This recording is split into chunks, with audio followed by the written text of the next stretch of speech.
Hello বন্ধুরা, আজকে দুপুরে আমাদের রান্না হবে চিকেন পোলাও। তার জন্য দেখো চিকেন ধুয়ে রাখা হয়েছে, এদিকে পেঁয়াজ কেটে রাখা হয়েছে, আলু কেটে রাখা হয়েছে, কাঁচা লঙ্কা কাটা হয়েছে, আদা রসুন ঘষে রেখেছি আর টমেটো কেটে রাখা হয়েছে।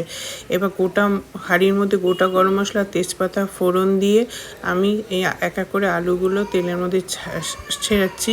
এবার এটাকে সাঁতলে নেবো একটু ভেজে ভেজে। তারপরে ভাজা হয়ে গেছে, দেখো আমি পেঁয়াজগুলো এক এক করে ওই হাঁড়ির মধ্যে দিয়ে দিচ্ছি।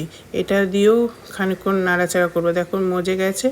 এবার আমি টমেটো, আদা রসুন বাটা আর কাঁচা লঙ্কা দিয়ে আর লবণ দিয়েও এটাকে আবার খানিকক্ষণ এটা কষাবো। কষানোর পর এবার তার মধ্যে মাংস এক এক করে ছেড়ে দিয়েছি। দেখো আস্তে আস্তে মাংসর থেকেও জল ছেড়েছে। এবার এটা আরেকটু কষা হবে। দেখো কষা হয়ে গেছে আমি তখন এর মধ্যে এক এক করে চাল যে ভিজিয়ে রেখেছিলাম আধা ঘন্টা, সেই চালটা ওই কষানোর মধ্যে দিলাম। দেখো চালটা দিয়েও কষানো হয়েছে। এবার আমি এতে পরিমাণ মতো 1.5 গ্লাস চাল ছিল, আমি 3 গ্লাস জল দিয়েছি। আমার দেখো পোলাও রেডি। কেমন লাগলো জানিও।